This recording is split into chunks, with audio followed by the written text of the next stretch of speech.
ఆధ్యాత్మిక మిత్రులందరికీ కూడా శుభాభివందనాలు. మీ యోగానంద శర్మ, ఎంవైఎస్ యాస్ట్రో భవిష్యత్ దర్శిని.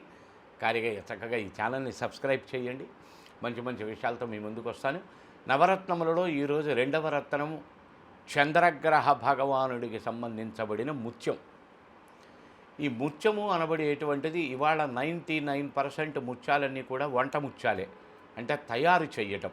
ఒరిజినల్లో ఆల్చిప్పలో తయారు చేస్తున్నటువంటివి ఉన్నాయి, బసరా అనబడేటువంటి పేరుతో. అది కొద్దిగా సమ్ బెటర్. తక్కినటువంటివన్నీ కూడా కల్చర్డ్ ప్రాసెస్ అంటారు. సంపూర్ణమైన ఫలితాలు ఇవ్వలేవు, కానీ కొంత ఫలితాన్ని ఇస్తాయి. స్త్రీమూర్తులు కనుకైతే మాలలాగా ధరించడం, గొలుసులాగా ధరించడం, వాటిని చక్కగా ఫ్యాన్సీగా తయారు చేయించుకొని అటు ఆభరణంగానే ఉంటుంది, జాతకానికి ఉపయోగపడుతుంది. అసలు ముత్యం ఎవరు ధరించాలి?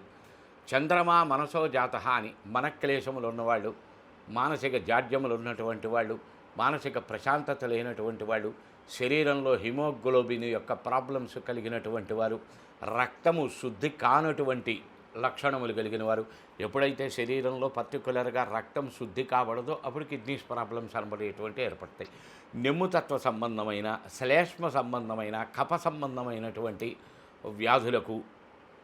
తరువాత ముందు సుఖకారకుడు చంద్రుడు. కుటుంబంలో ప్రశాంతత, వ్యక్తుల మధ్య ఐకమత్యత, వ్యక్తుల మధ్య ప్రశాంతత,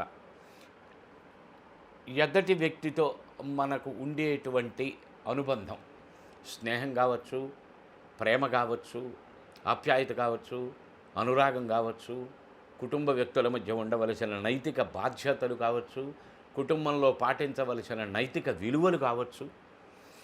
అలాగే మనస్సు సంకల్పములకు కూడా కేంద్ర స్థానం.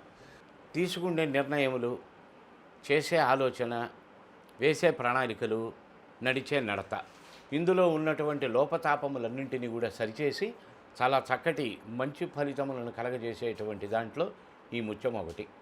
ఈ వివరాలన్నీ కూడా మీకు శ్రీపీఠం రుద్రాక్షశాల నవరత్న ఎంపోరియంలో చక్కగా తెలియచేసి, ఎప్పుడు పెట్టుకోవాలి, ఎలా పెట్టుకోవాలి, ఎంత పెట్టుకోవాలి, జాతక పరిశీలన చేసి సంపూర్ణ వివరాలు తెలియచేయటం అనేది శ్రీపీఠం రుద్రాక్షశాల నవరత్న ఎంపోరియం మణికొండ యొక్క ప్రత్యేకత.